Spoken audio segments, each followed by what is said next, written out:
আসসালামু আলাইকুম। আমন্ত্রণ জাগো টিভি নিউজে, সঙ্গে আছি আমি আফরিন সুমনা। শুরুতেই জানিয়ে দিচ্ছি সংবাদ শিরোনাম। ন্যাটোতে বিধ্বংসী হামলা চালাতে যাচ্ছে ইরান, সেই হামলা মোকাবিলায় নজিরবিহীন প্রস্তুতি নিচ্ছে ন্যাটো। ইরানের অস্ত্রের মজুদ শক্তিশালী করতে ক্ষেপণাস্ত্র ড্রোনের সরঞ্জাম পাঠাচ্ছে পুতিনের রাশিয়া।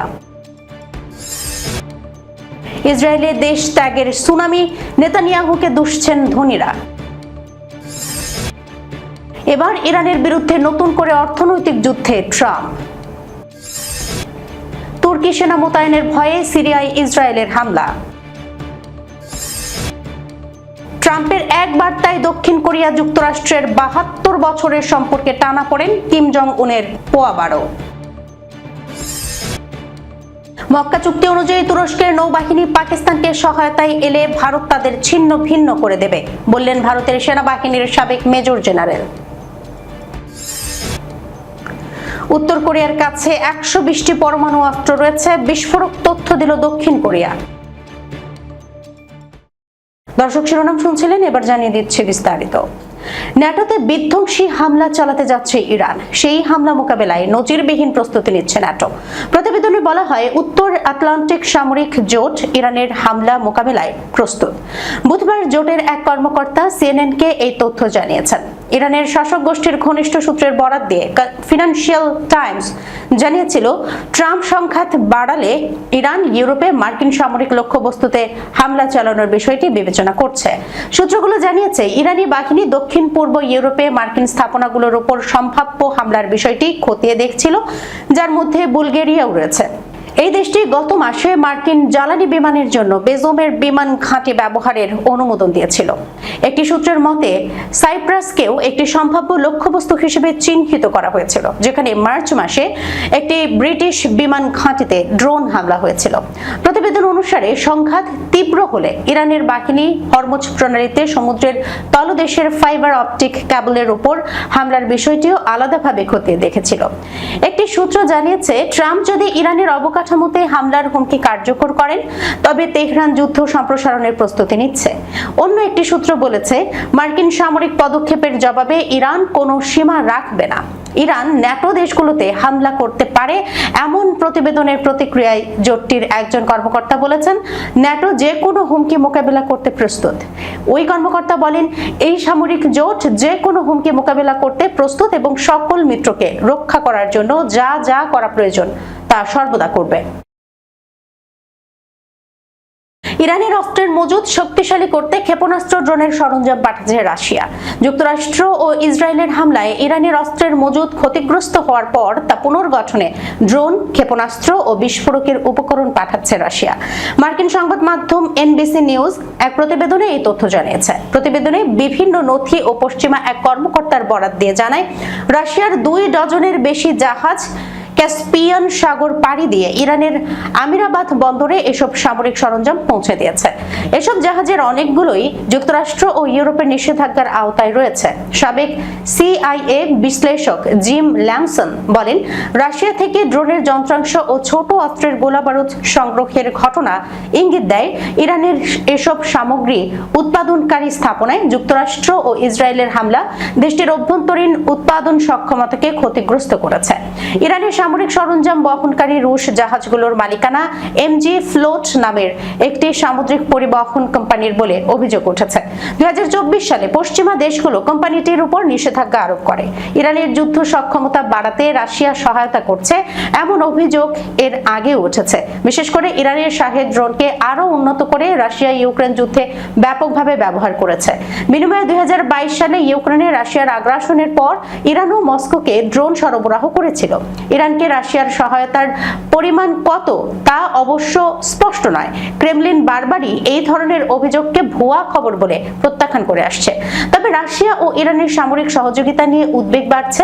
বিশ্লেষকদের মতে, মস্কো ইরানের যুদ্ধ সক্ষমতা পুনর্গঠনে সক্রিয় ভূমিকা নিলে মধ্যপ্রাচ্যের চলমান সংঘাতে দেশটির সামরিক সক্ষমতা ধরে রাখার সুযোগ বাড়তে পারে। অন্যদিকে মার্কিন প্রেসিডেন্ট ডোনাল্ড ট্রাম্প রাশিয়ার ইরানকে সামরিক সহায়তার বিষয়টি গুরুত্ব দিয়ে দেখেননি। গত মাসে তিনি দাবি করেন, রুশ প্রেসিডেন্ট ভ্লাদিমির পুতিন তাকে আশ্বস্ত করেছেন যে মস্কো তেহরানের কাছে অস্ত্র বিক্রি করছে না। ইসরায়েলে দেশ ত্যাগের সুনামি, নেতানিয়াহুকে দুষছেন ধনীরা। চলতি বছরের শেষ দিকে ইসরায়েলে জাতীয় নির্বাচন, এর আগেই উল্লেখযোগ্য সংখ্যক নাগরিকের দেশ ত্যাগের পরিসংখ্যান প্রকাশ করেছে তেল আবিব বিশ্ববিদ্যালয়। এসব নাগরিকের অধিকাংশই উচ্চশিক্ষিত ও ধনী শ্রেণীর।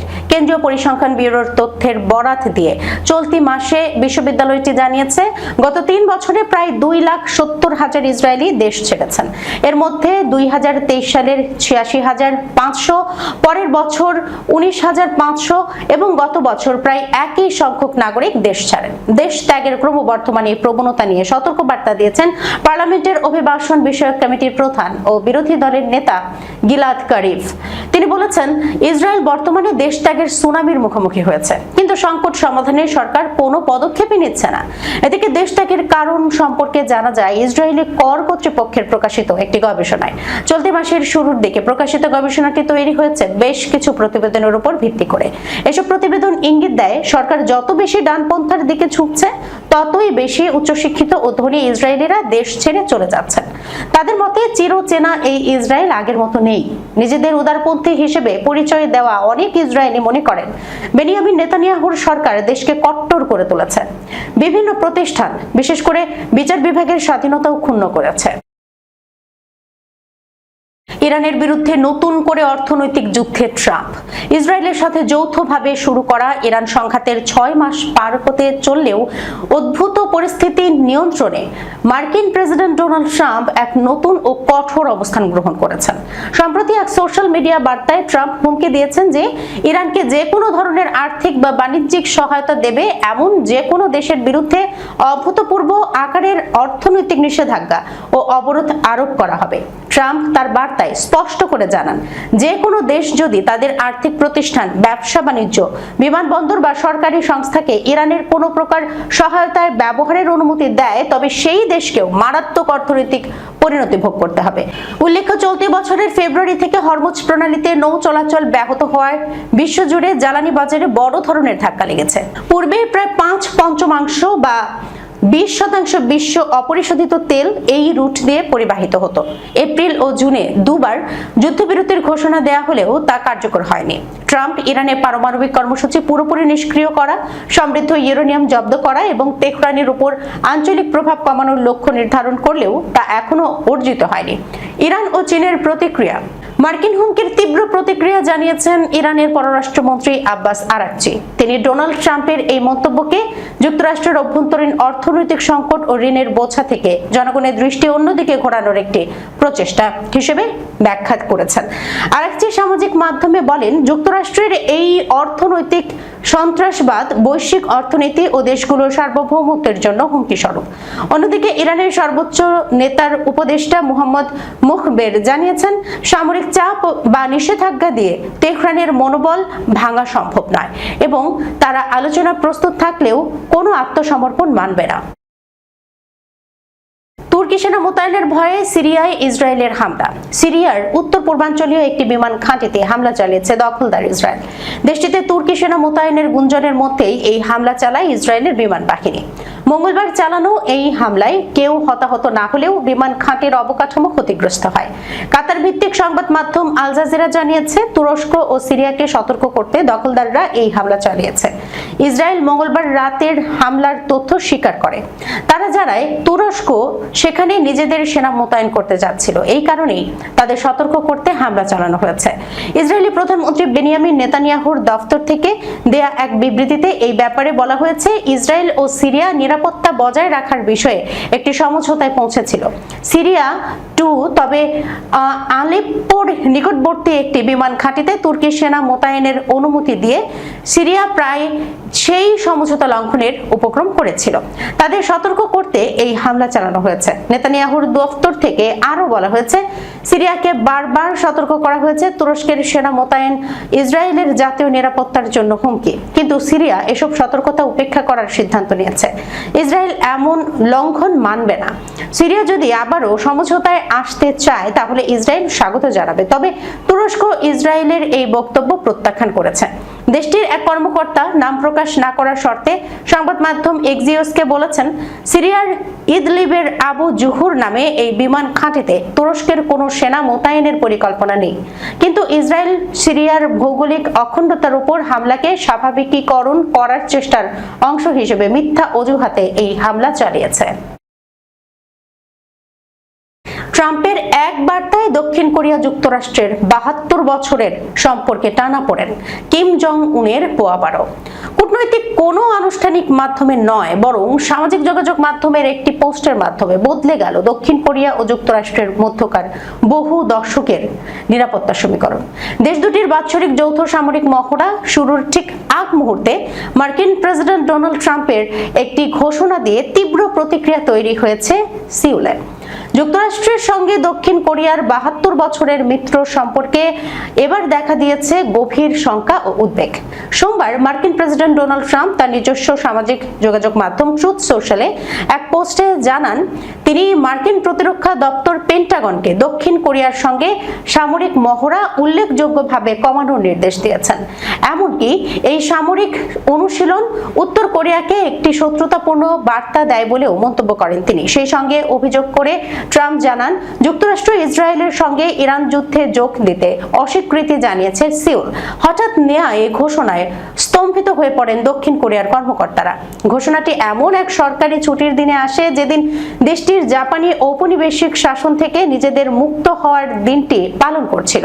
ট্রাম্পের ঘোষণাটি সিউল ও ওয়াশিংটন ডিসি উভয় পক্ষেই এক তীব্র গোলযোগ ও তড়িঘড়ি পরিস্থিতির সৃষ্টি করে। পেন্টাগনের পক্ষ থেকে কেবল এইটুকু জানানো হয়েছে যে তারা প্রেসিডেন্টের নির্দেশ বাস্তবায়নে সক্রিয়ভাবে কাজ করছে। অপরদিকে সিউলে মার্কিন বাহিনীর Korea commander general Xavier Brunson দক্ষিণ কোরিয়ার প্রতিরক্ষা মন্ত্রী আন গিউ বেক এর সঙ্গে বৈঠকে বসেন। বুধবার দুই দেশের সামরিক বাহিনী কিছু সিদ্ধান্তে পৌঁছায়। 11 দিনের সামরিক মহড়াটি কমিয়ে 5 দিনে নিয়ে আসা হবে এবং কয়েকটি প্রশিক্ষণের পরিধিও কমিয়ে দেওয়া হবে। মক্কা চুক্তি অনুযায়ী তুরস্কের নৌবাহিনী পাকিস্তানকে সহায়তায় এলে ভারত তাদের ছিন্ন ভিন্ন করে দেবে, বললেন ভারতের সেনাবাহিনীর সাবেক মেজর জেনারেল। সম্প্রতি সৌদি আরব ও তুরস্কের সঙ্গে মক্কা চুক্তি নামে একটি সামরিক চুক্তি করেছে পাকিস্তান। এতে বলা হয়েছে, অন্য কোনো দেশ যদি এই 3 দেশের কারো উপর হামলা চালায় তাহলে এটি সবার উপর হামলা হিসেবে বিবেচনা করা হবে। যুক্তরাষ্ট্রের নেতৃত্বাধীন সামরিক জোট ন্যাটোর ধারার সঙ্গে মিল থাকায় অনেকে 3 দেশের এই জোটকে সুন্নি ন্যাটো হিসেবে অভিহিত করছে। ভারতের মেজর জেনারেল অবসরপ্রাপ্ত গগনদীপ বক্সি বলেছেন, চুক্তি করার আগ থেকেই তুরস্ক পাকিস্তানকে সামরিকভাবে সহায়তা করছে, যা দেখা গিয়েছিল 2025 সালের অপারেশন সিঁদুরের সময়। ওই সময় পাকিস্তান ও ভারতের মধ্যে যখন যুদ্ধ চলছিল তখন ইসলামাবাদের প্রতি সমর্থন জানাতে করাচি বন্দরে নিজেদের একটি যুদ্ধ জাহাজ পাঠায় তুরস্ক। এছাড়া ভারতের বিরুদ্ধে পাকিস্তানকে 1000-এর বেশি ড্রোন দিয়ে ও সেগুলো পরিচালনা করে তুরস্ক সহায়তা করেছিল বলেও দাবি করছেন তিনি। কিন্তু অবস্থান দূর হওয়ার কারণে তুরস্ক তাদের যুদ্ধ জাহাজ নিয়ে পাকিস্তানকে সহায়তা করতে আসতে পারবে না বলে জানান তিনি। ভারতের সাবেক এই সেনা কর্মকর্তা বলেছেন, যদি তুরস্ক কখনো পাকিস্তানকে যুদ্ধ জাহাজ নিয়ে সহায়তা করতে আসে তাহলে তাদের নৌসেনারা টার্কিশ নৌবাহিনী ও যুদ্ধ জাহাজকে ছিন্ন ভিন্ন করে দিতে পারবে। তিনি বলেন, পাকিস্তানকে সহায়তার চেষ্টা করা তুরস্কের সেনাদের ভূমধ্যসাগর ও আরব সাগর হয়ে আসতে হবে। পাকিস্তানকে সহায়তার চেষ্টা করতে আসা তুরস্কের নৌবহরকে ভারতের নৌবাহিনী ছিন্ন ভিন্ন করে দিতে পারবে। উত্তর কোরিয়ার কাছে 80 থেকে 120টি পারমাণবিক ওয়ারহেড রয়েছে বলে অনুমান করছে দক্ষিণ কোরিয়া। দেশটির প্রতিরক্ষা মন্ত্রী আন গিউ বেক বৃহস্পতিবার পার্লামেন্টারি কমিটিতে এই তথ্য জানান। খবর আল আরাবিয়ার। এই সংখ্যাটি মার্কিন প্রেসিডেন্ট ডোনাল্ড ট্রাম্পের প্রকাশিত তথ্যের চেয়ে অনেকটাই বেশি, যিনি সম্প্রতি দাবি করেছিলেন যে পিয়ংইয়ং এর কাছে 57টি পারমাণবিক অস্ত্র রয়েছে। প্রতিরক্ষা মন্ত্রী জানান, সঠিক সংখ্যা নির্ধারণ করা কঠিন হলেও ধারণা অনুযায়ী উত্তর কোরিয়ার পরমাণু অস্ত্রের সংখ্যা 80 থেকে 120টির মধ্যে।